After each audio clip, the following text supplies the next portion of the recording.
Welcome back again to another edition of the Fixed Ops Mastermind, powered by OEM Interactive. And this week, we are talking remote/mobile service. Call it what you will. It's getting outside the dealership and servicing your customers the way that certain customers want to be taken care of. All right, at the dealership level, that's what we're here to do. Take care of the customers the way they want to be taken care of. And not driving them down the funnel that we have chosen.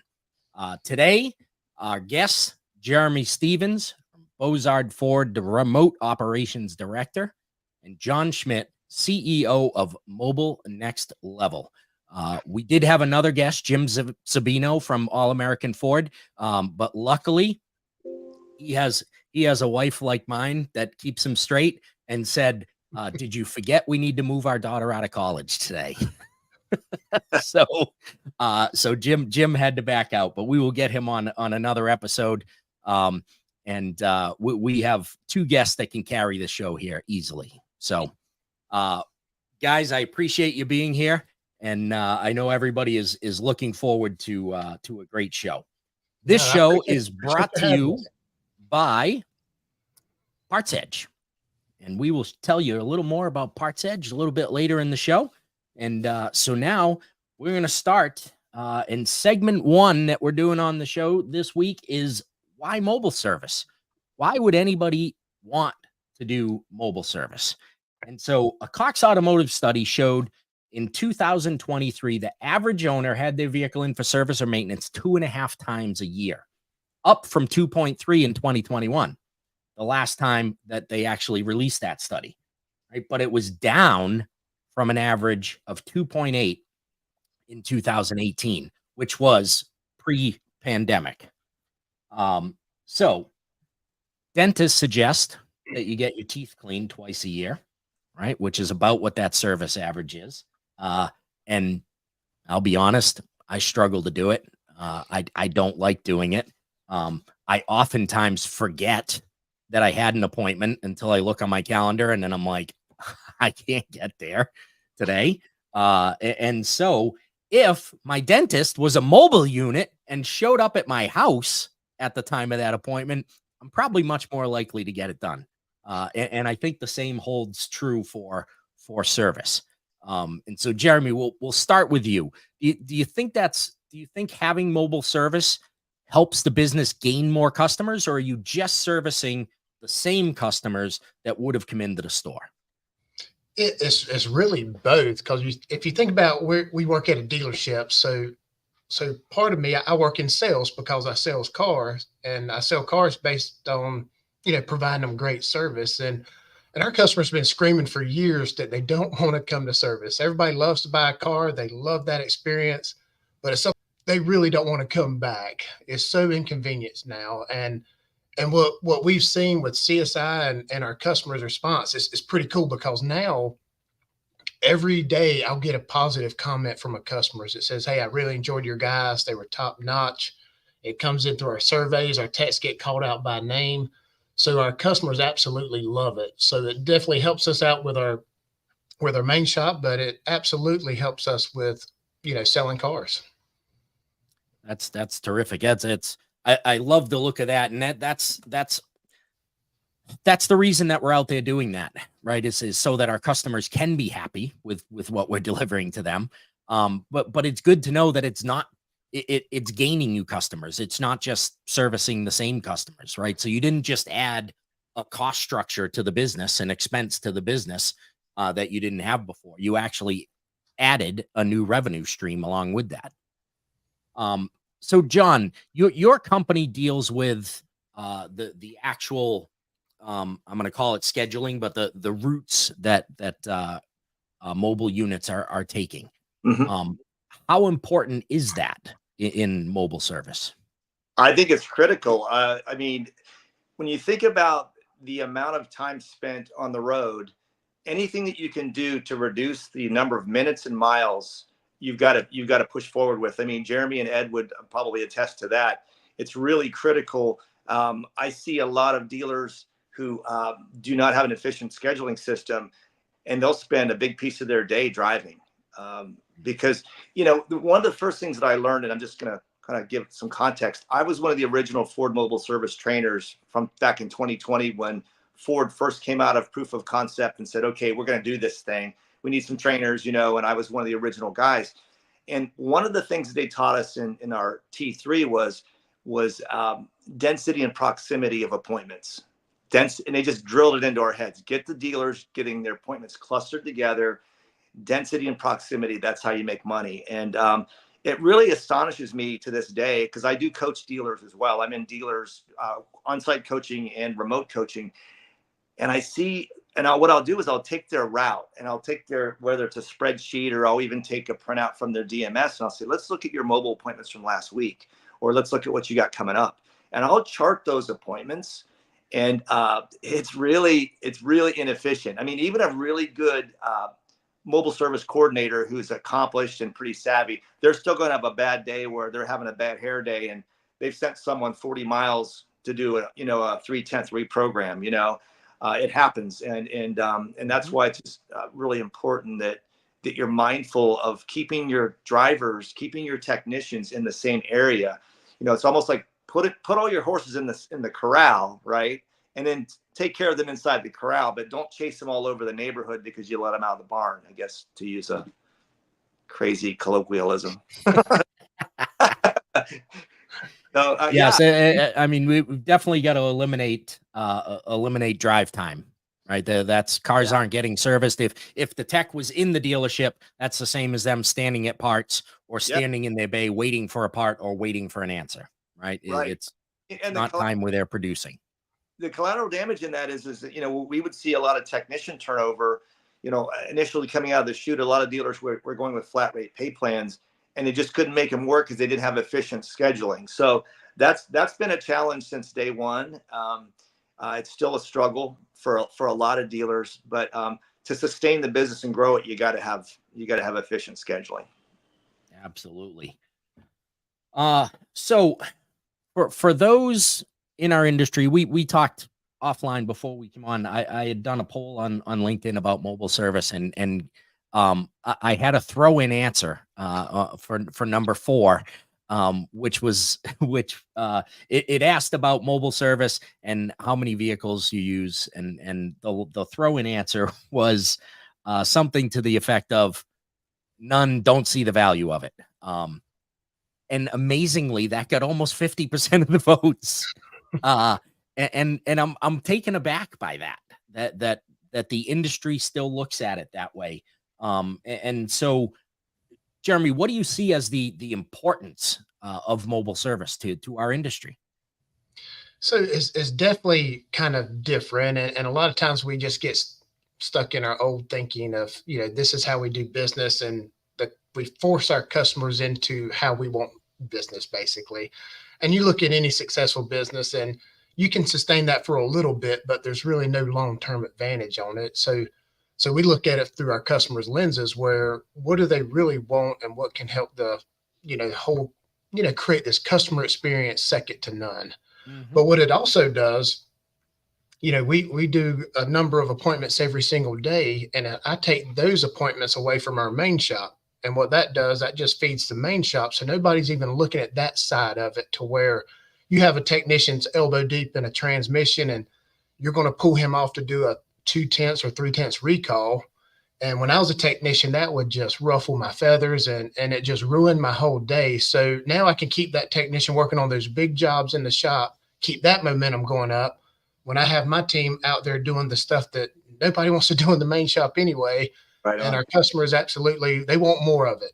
So it's been cool to see that evolve. And as we keep growing it, we're just seeing, it's just, there's no written playbook. We don't even know what we can't do so far. We're just adding stuff to it every single day. And that's the cool part. To dovetail onto what Jeremy said, Dave, we call it addition by subtraction. You'll hear a lot of old school service managers and FODs say, oh, it's robbing Peter to pay Paul. Actually, it's doing two things. To Jeremy's point, by taking these small jobs out of the shop, by subtracting them from the shop, you're enabling your A techs to do A-level work. And that's where you churn big gross. And also when you've got that van out in there in the community and you're taking care of those jobs, that's not robbing Peter to pay Paul. That's a bird dog. And I'm sure that Jeremy and Ed would attest to Jeremy's earlier point. You're bringing back business to the shop that you wouldn't have gotten. You said earlier in the podcast, are these the same customers? Or are they new customers? And Jeremy's correct. They're both. But especially with fleets, you're getting fleets now that you could never get before because you've got the mobile service, which is the X factor. Mm. Yeah, that is interesting to me. But because there's a lot of times when a dealership couldn't touch fleet service, Mm-hmm. right? It was too bulky. There was no way to. The fleets weren't going to bring all their trucks to you, or if they were going to really tie up your service lot and just make a mess of things.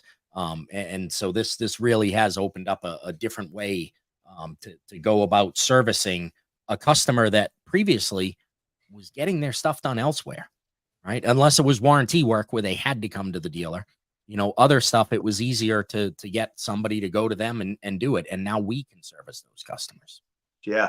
Hey, Dave, if you don't mind, I'd like to circle back to a previous point you said. You said a lot, over about 50% said, what's the value in it? Yeah. What's fascinating to me about that is when I think about my own personal situation, I think about, I get my movies streamed to me. I get my music streamed to me. People have their groceries delivered. Amazon's at my door, just like everybody else, every single day. I'm not sure how these fellas and ladies can look at mobile and be receiving all these remote services, but yet not want to deliver them back to their customers.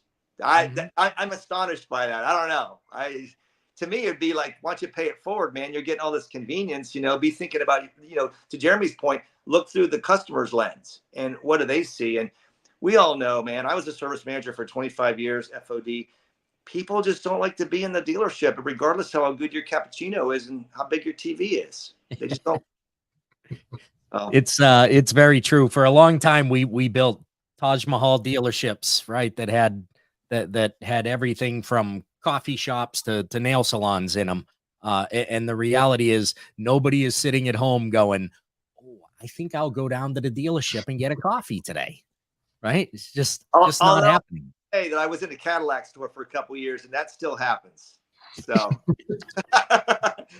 that's a demographic, I'll say.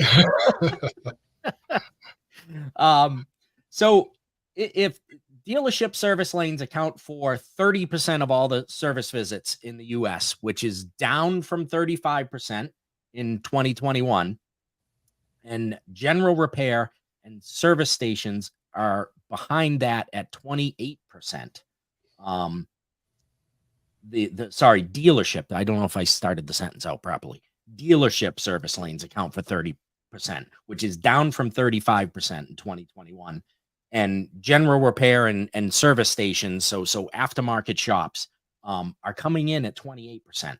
So as we just talked about, trust and convenience are in my opinion, are a reason for that, right? There's things that they get at their local service station, whether the person servicing their car is competent or not. They get a friendly greeting. They get to talk to that person. They get a phone call from that person. When they pick up their car, it's from that person, right? There's a relationship that's getting built there.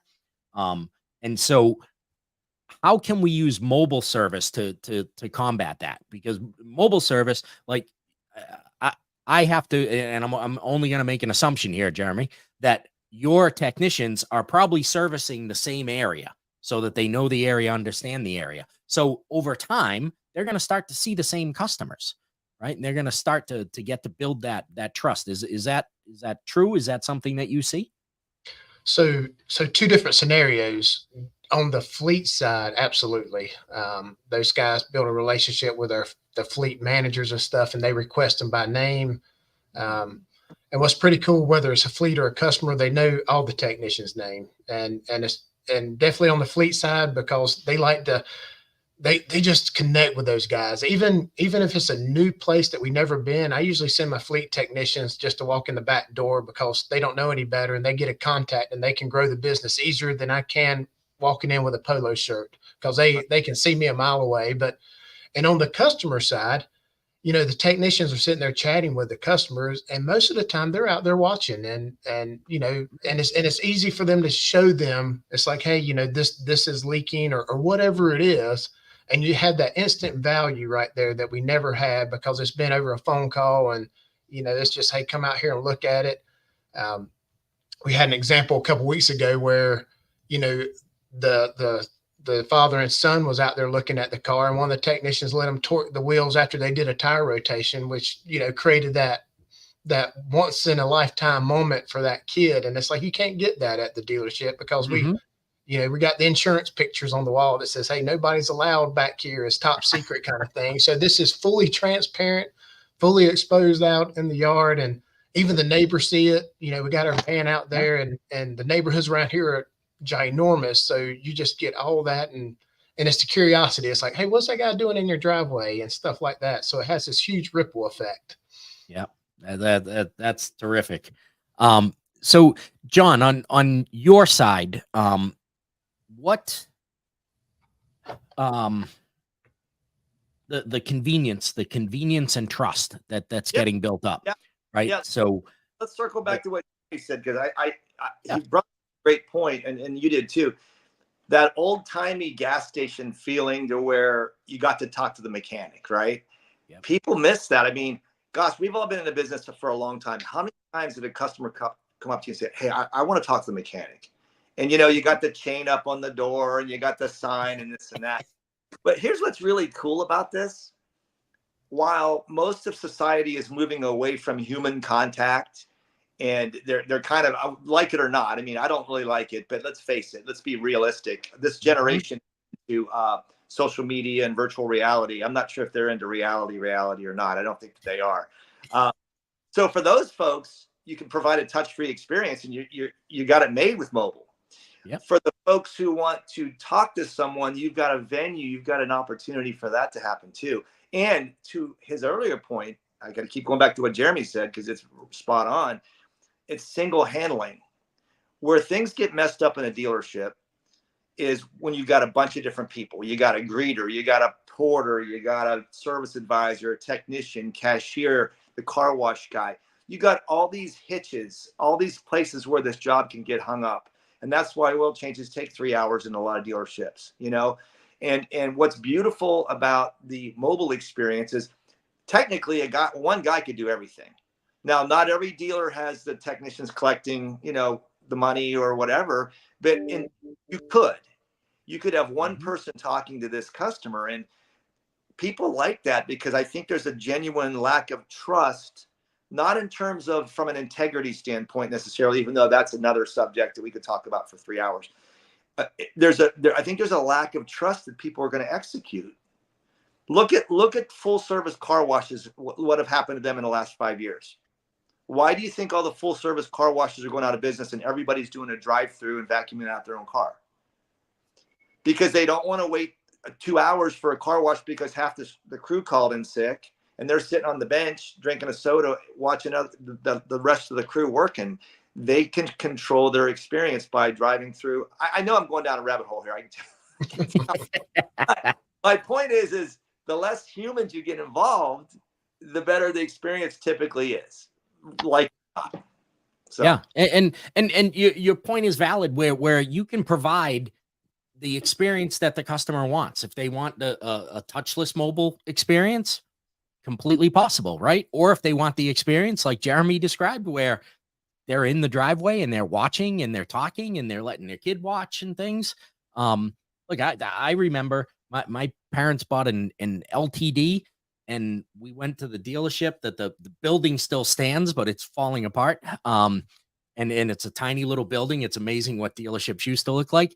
And my dad went there for an oil change, and the owner of the dealership was like, does he want to go up in on the lift in the car?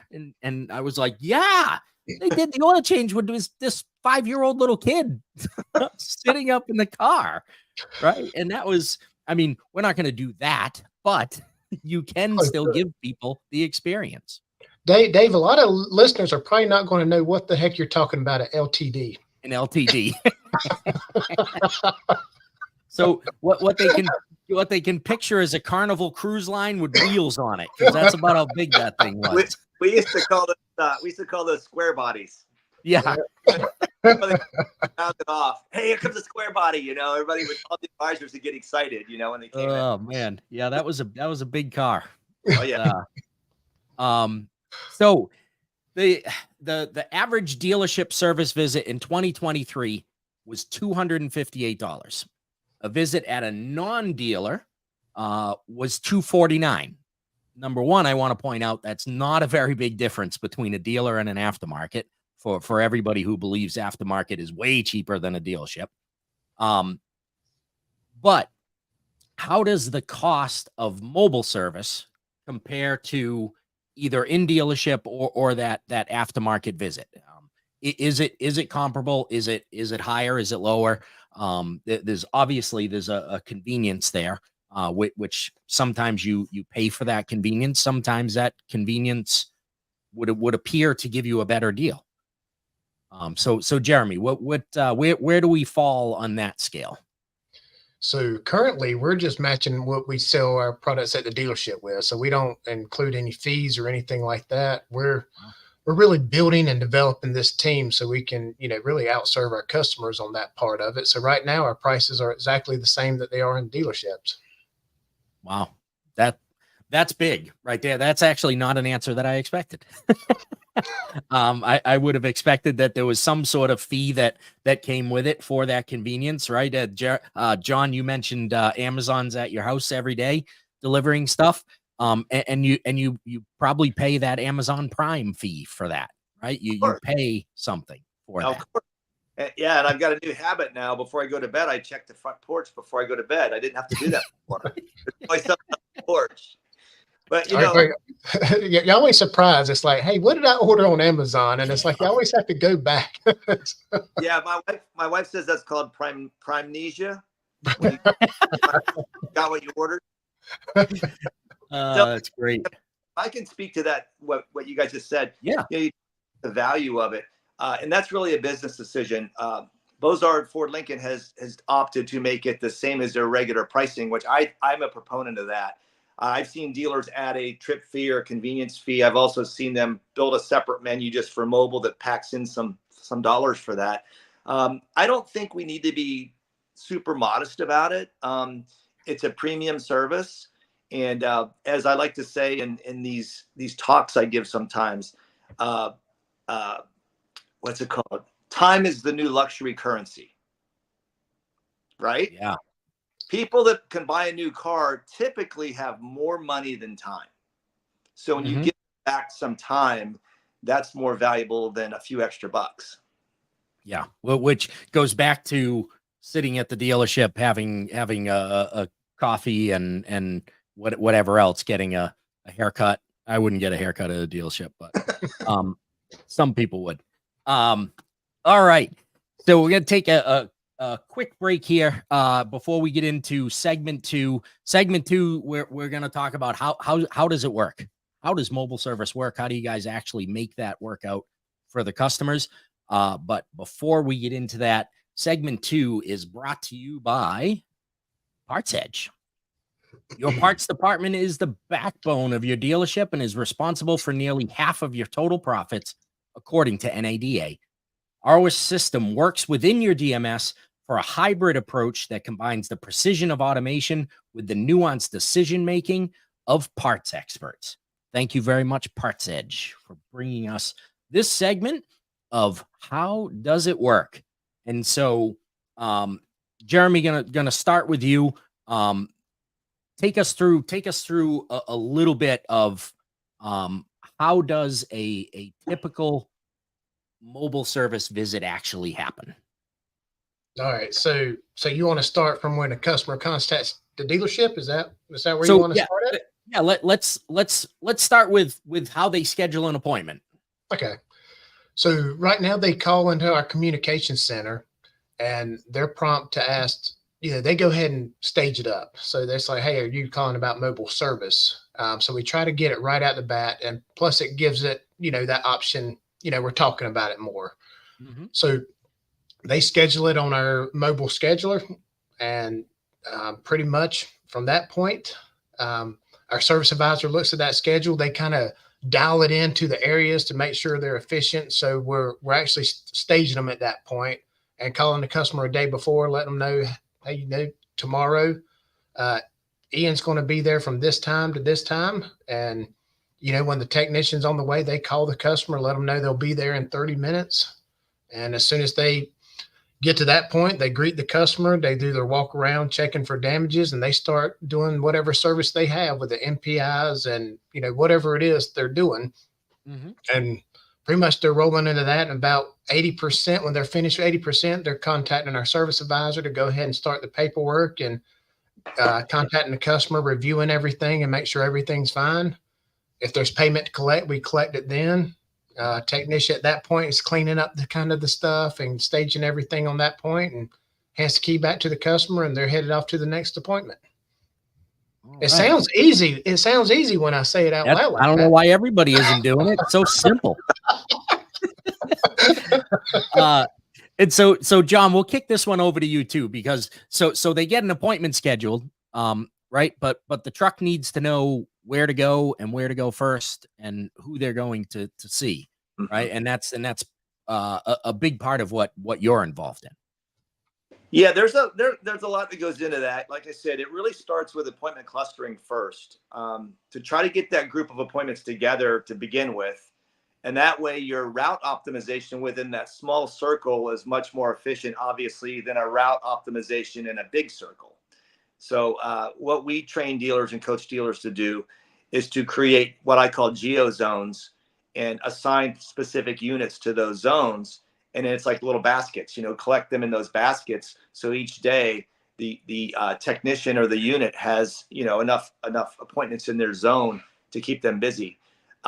What's also good about it is if you see that one of your baskets is low, maybe an upcoming couple of days, you get your BDC reps or whoever your folks are to do outbound calls and focus on maybe either connected vehicle report or the FSA list or,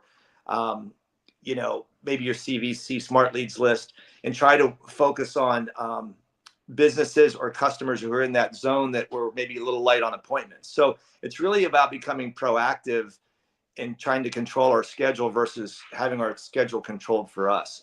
That's one of the things I try to preach to my dealers when I coach them is, we're early on in this. We're early on in the life of mobile service. We still have an opportunity to set the tone and gently to guide people that, hey, Mrs. Jones, I wish our van was in your neighborhood every day, but we're only there Monday, Wednesday, and Friday. Which one of those is the best for you? Or we're only there Tuesday and Saturday or whatever. Now's the time to set that tone and try to take a little bit of control of that back. I realize that, we're really there to serve, but we can also serve and make it a win-win to where we're efficient while we're doing it. So I'm a big proponent of trying to gain control of that and try to put them in baskets.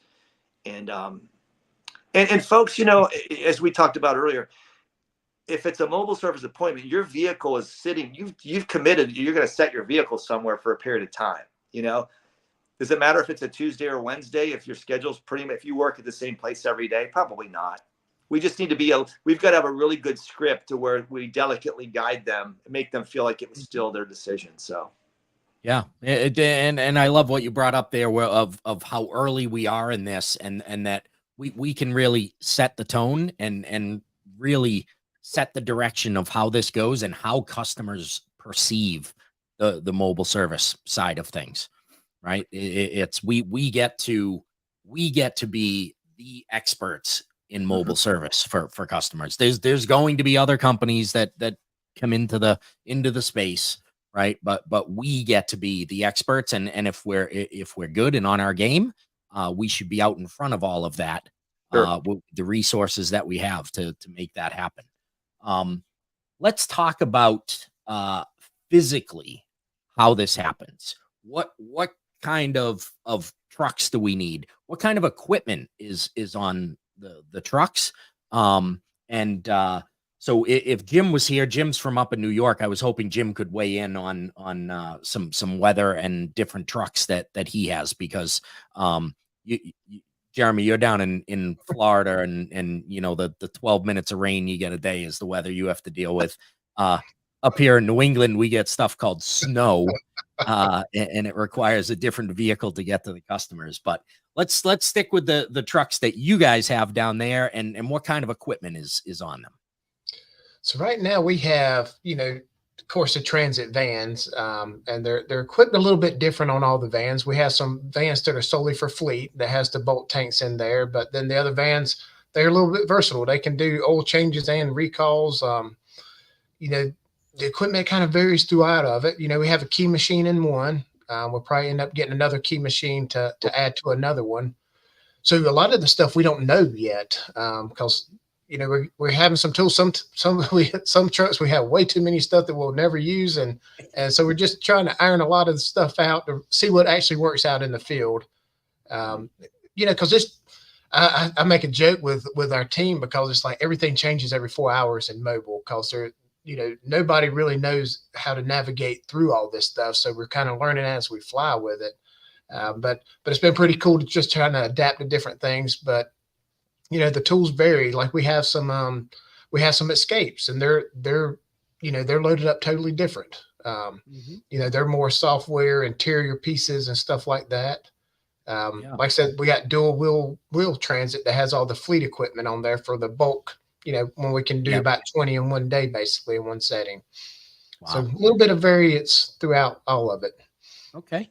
So I'm interested in the key machine part of it. Tell me a little more about what brought that about, because I'm guessing somebody didn't just go, oh, we should put a key machine in. There's just there's a demand on it, and I didn't realize how big it was until I started looking back at.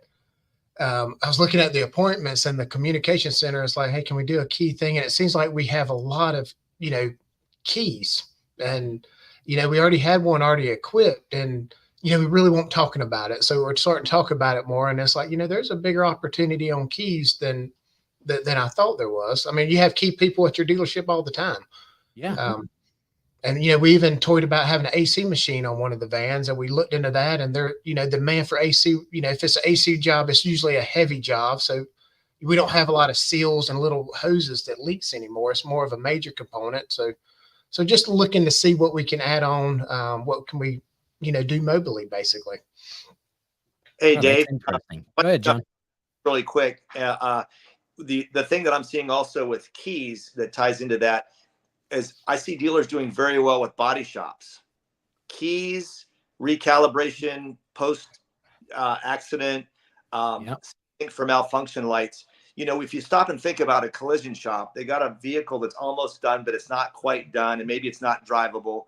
They got to flatbed that vehicle to the dealership to get those calibrations done. The expense of that alone would prompt them to want to pay a premium for mobile service. So I know a lot of dealers who are actually doing very well calling on collision centers, just doing the keys, malfunction lights, and recalibrations. Yeah, it's a great point. Certainly, one of those. I think that's one of those opportunities that maybe you don't know. Mm-hmm. You don't know what you don't know, right? That's it's a hassle for that body shop to have to tow that car over to you just so you can program a key for them, so they can either have two people there to drive it back or tow it back again, right? But either way, it's not convenient.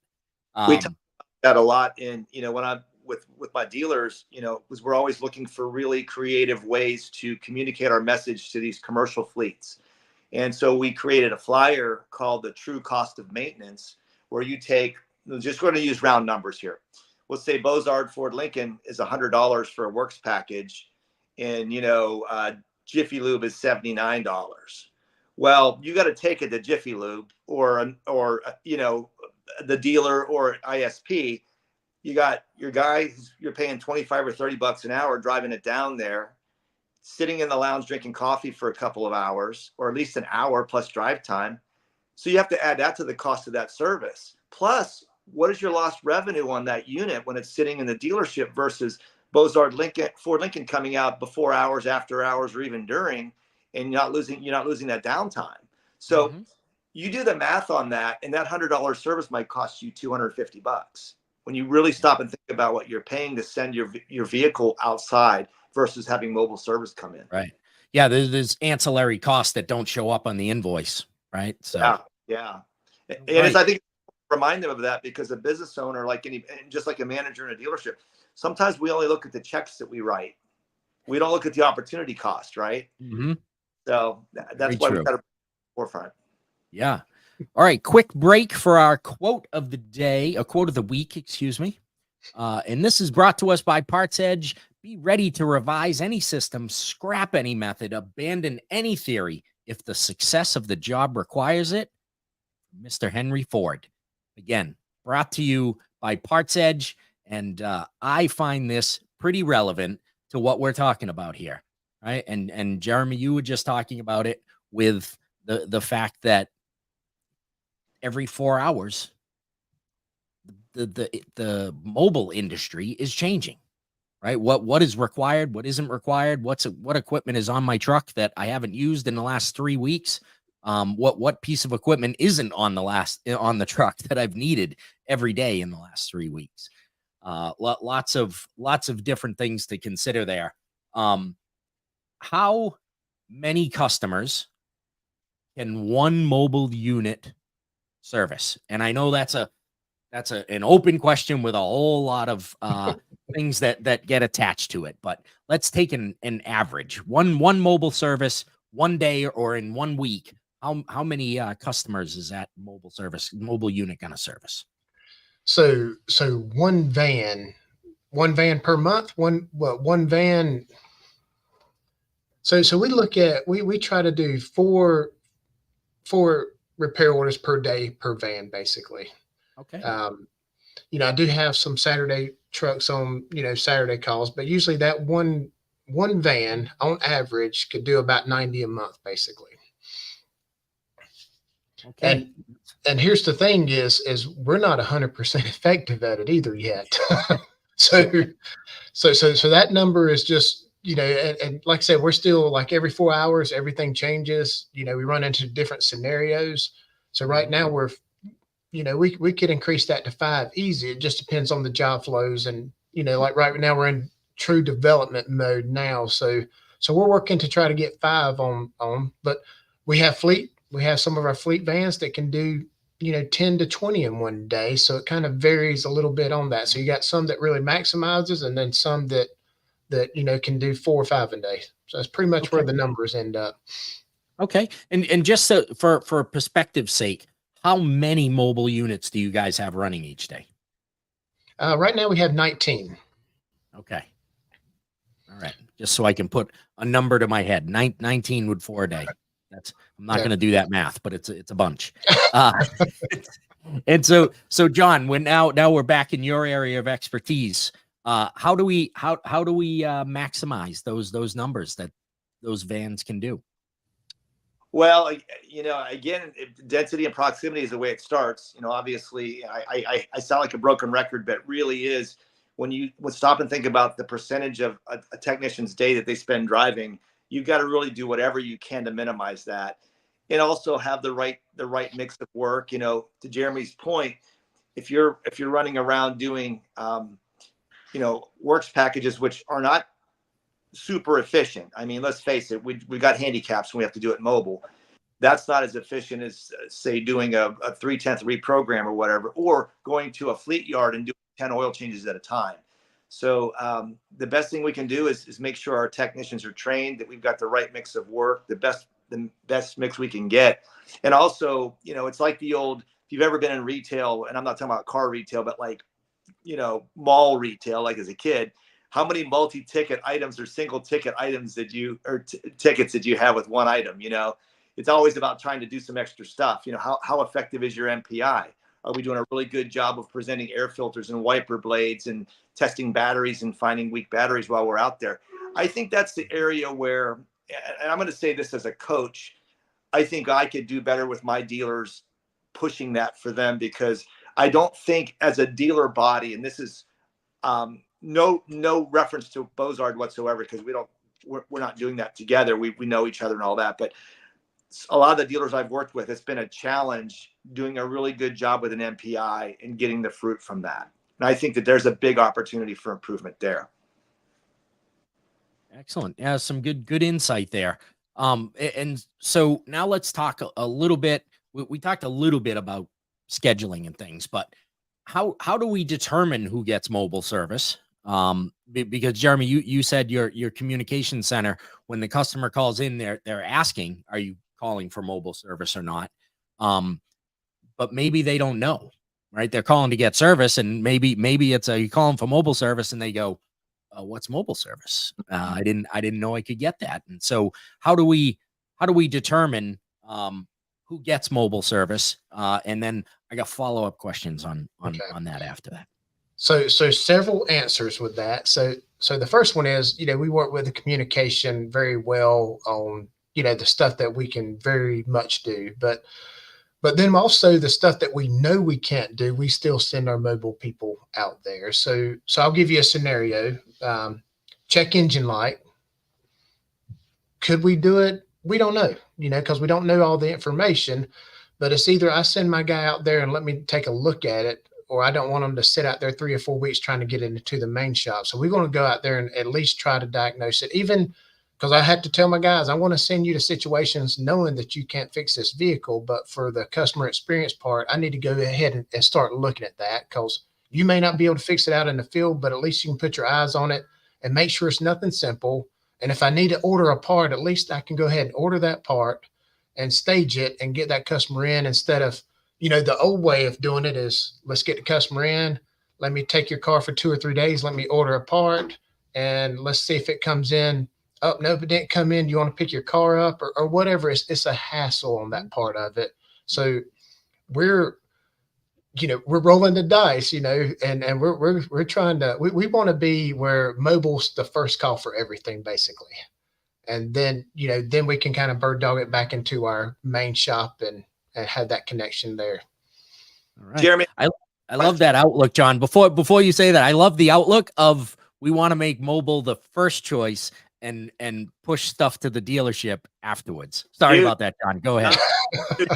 Hey man, and with 19 trucks running today, and only Ed and Jeremy know how many more in the pipe, but I'm sure it's a lot.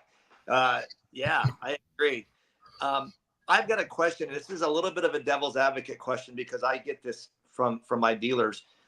Guys, from Bozard, does it hinder your fixed rate, or does it hurt your 5-star that you go out and diagnose it and maybe not be able to fix it on the first visit? Because I'm not being like rhetorical. These are questions I get back from my dealers. They're afraid to do that because they're worried about their 5-star. What's your thought on that? We hadn't had no issues with it yet. It's actually, to me, it's been the opposite, because I have so many stories where the customer will give us a perfect score every single time, and we failed. We should have got a 0 for this experience, but somehow, because our mobile guys and the customer sees that we made this huge effort to try to solve their problem, then it really overcomes a lot of obstacles and stuff like that. And that's what really the main, I get it. Everybody's worried about this and that, but if the customer's not coming back and the customer's not having that top-notch experience, because I believe that once we get this mobile stuff figured out, and we're very close to getting a lot of this stuff figured out, when people think of, what's a great customer, what's a great company that has the best customer experience? I'm tired of people saying Chick-fil-A. I'm tired of people saying all this. I want them to say Bozard Ford has the best customer service, where not just in the automotive industry, everywhere. And that's where our focus is on that part of it. And that's going to carry, 5 stars, just a low number. Let's go to 10 or whatever we can go to. Yeah. Hey, Dave, just for maybe information, if you didn't know this, it's statistically proven that mobile delivers higher CSI, substantially higher. That's the relationship value, right? Yeah. Yep. That's great. And Jeremy, to your point, if Chick-fil-A can get mostly high school kids to say "my pleasure" after every single thing, there is no reason that we can't get our well-paid dealership team members to take care of our customers. I am so excited about this new generation of techs coming through. These young guys, they are hungry. Yeah. Because everybody says, "Oh, I can't find technicians. I can't find these young guys to work." We don't have that problem. There's a lot of key things with, just like you said, for them to say my pleasure. It's like, they want to be a part of something cool. They want to be a part of something that they want to have a voice. These young, here's going to be the kicker for everybody. The people I'm hiring, they don't want to work on flat rate. They're not commission driven people. They want to have a good time doing their job. Yep. And so we give it to them. They want to have a flexible schedule. If they want to take a day off, they don't want to give crap from their manager about, "Oh, you took a day off." We're going to make it work. And in turn, my customers are saying how great these technicians are. And it blows me away how, we're in this old stinking thinking that everybody needs to be flat rate, because that's how I grew up. And sometimes I slide back into that old thinking. It's like, that don't make any sense. It's like, when I was your age, I want to make a lot of money. And well, shoot, it's not important to them. That's not they want to have this cool community. They can be a part of something that nobody else is doing.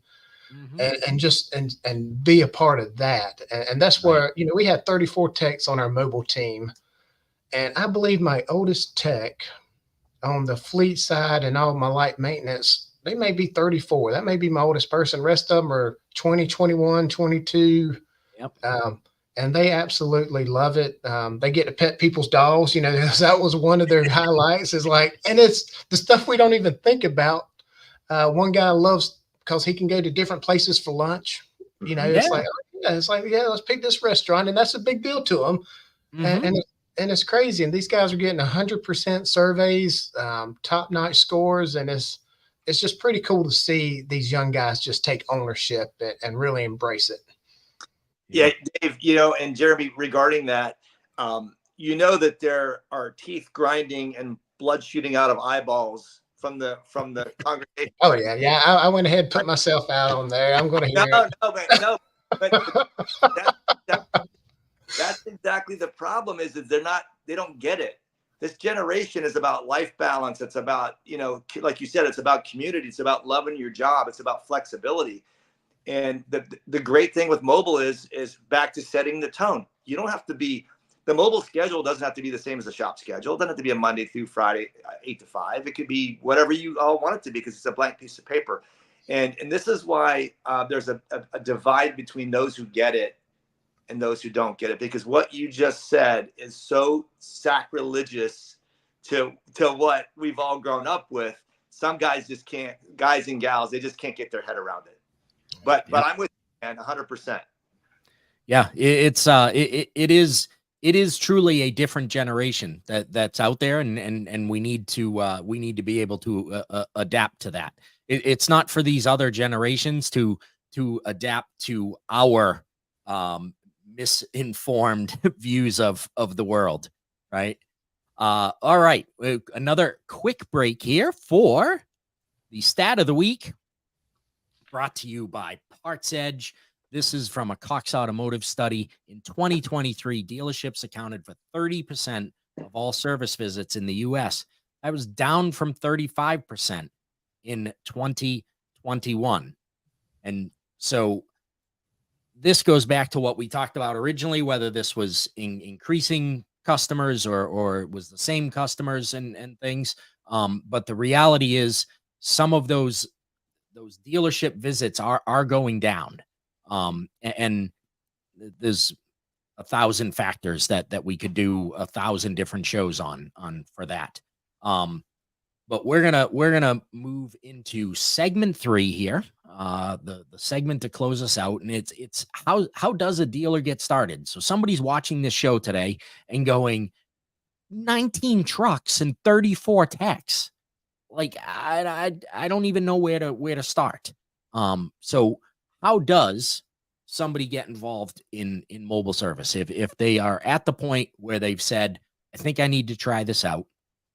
How do they start? What's the first step?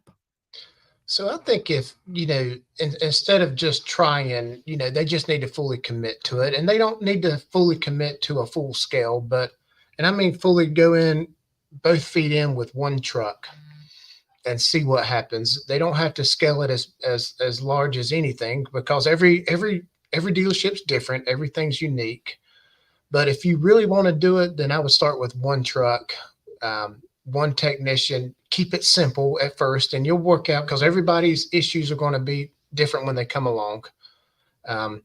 But if you're on the fence about it, I would say don't do it, because it can be challenging, but it's the most rewarding thing we can do in a dealership is mobile service. So that's my suggestion, is just make sure everybody's committed for it, because it doesn't work if you're divided in the dealership. So if the top isn't invested in it, then it's probably not going to work. It's just going to be what somebody said yesterday, a lawn ornament in the dealership basically is what it becomes, or a storage unit for other stuff.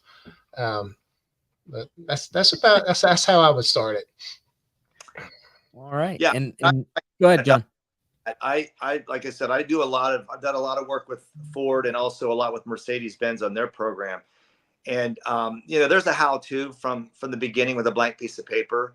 And Jeremy's point spot on. You start out simple, probably just do recalls only, at first. I wouldn't do any fluid services until you're really comfortable with the process and the equipment and everything. Keep it simple.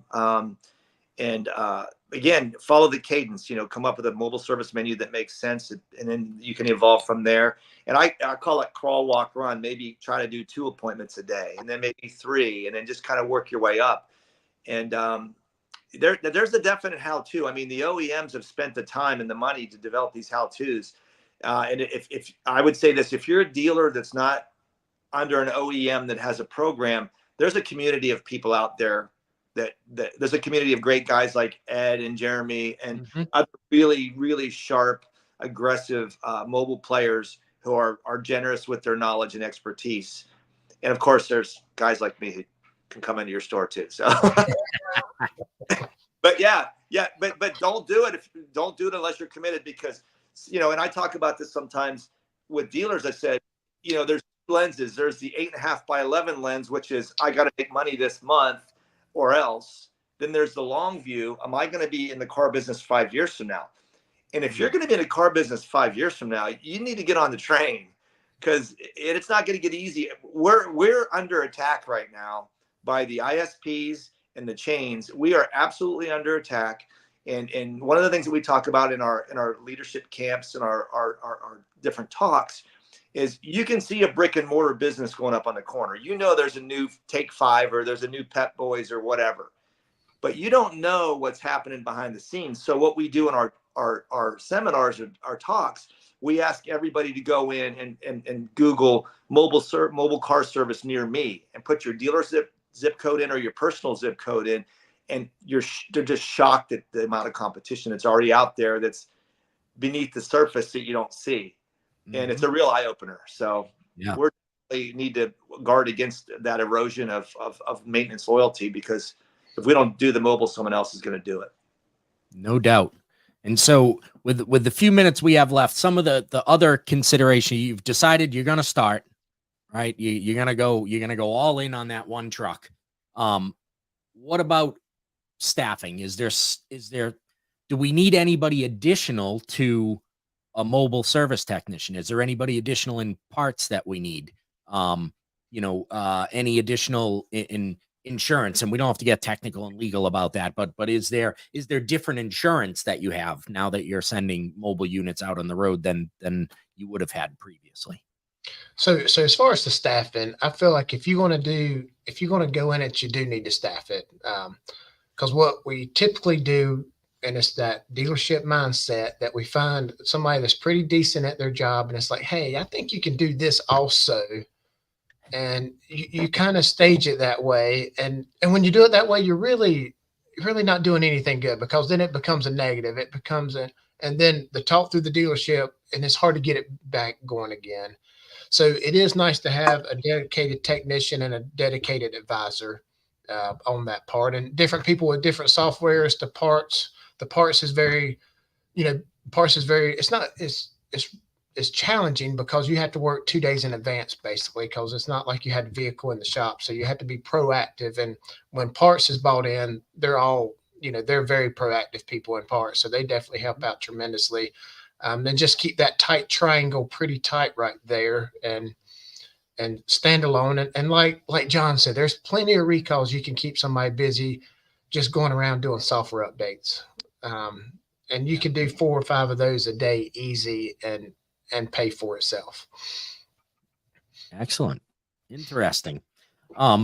So question, and I actually meant to do this in segment 2. When are the trucks getting loaded up? Is this getting done early in the morning? Is it getting done the night before? And how are you handling the parts that are needed for each appointment? So yes to all your, because so in the perfect world, I would love for them to stage those parts at night and they load the truck up. So in the morning, they can go right to that first appointment.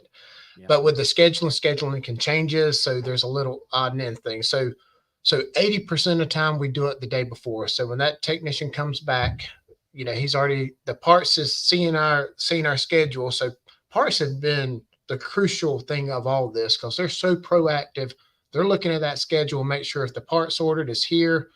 We have these totes in our parts department that's labeled truck this, truck 1, truck 2, and they go ahead and stage that part. So all the technician has to do is go in his tote, pull his parts, put it in his van, and he's done. In the morning time, we just communicate through our software that, hey, I need a part for this RO, and they're on the spot. So that happens in the morning sometimes if a schedule got changed and stuff like that, because we still have the same, struggles at every dealer. Some people get sick, so you have to reroute that truck to another appointment. You just adapt and overcome that stuff. So it's a lot of shifting and stuff like that, but it all works out. Mm-hmm. All right. And so what about additional parts? Let's say floor mats, wiper blades, bulbs in case there's a directional out or a headlight out, something like that. Do the trucks carry those type of items? Yeah, so they carry the oil filters, air filters, cabin filters, and wiper blades, all the fast moving drain plugs.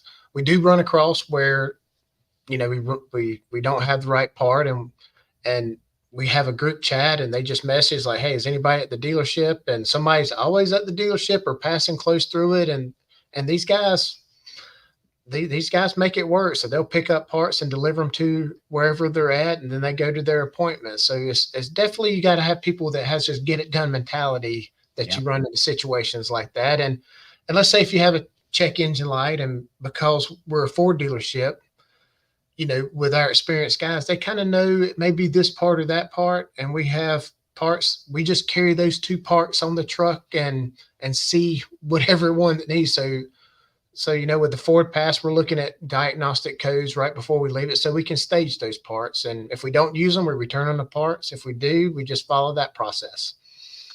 Jeremy brought up a good point about one technician grabbing parts to deliver to another technician. That doesn't happen when you're on flat rate. That's for sure. So good luck.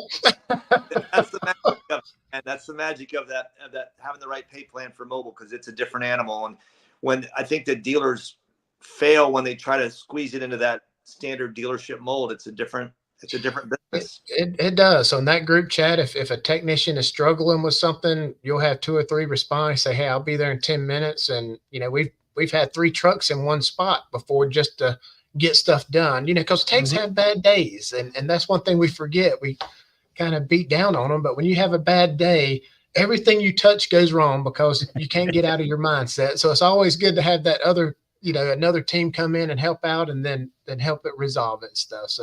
So you're right, John, that team effort really shines when you have the right pay plan. Jeremy, I was a tech for 4 years, and I had one of those days every day. That's why I'm not a tech anymore. That's right. Hey, I got that. I worked for my dad in his body shop, and I got fired by my dad. There you go. All right, everybody. This has been a really fast hour. I want to thank Jeremy Stevens, John Schmidt, our lone remaining audience member, Ed Roberts, hiding down there at the bottom. Thank you, everybody who is out there watching, everybody who will rewatch this on Tuesday at 8 p.m. We appreciate you being here. And the industry thanks you for all those who believe that mobile service isn't necessary. I think these guys just proved you wrong. We need to get out there and get ahead of it and take care of our customers in the way that they want to be taken care of.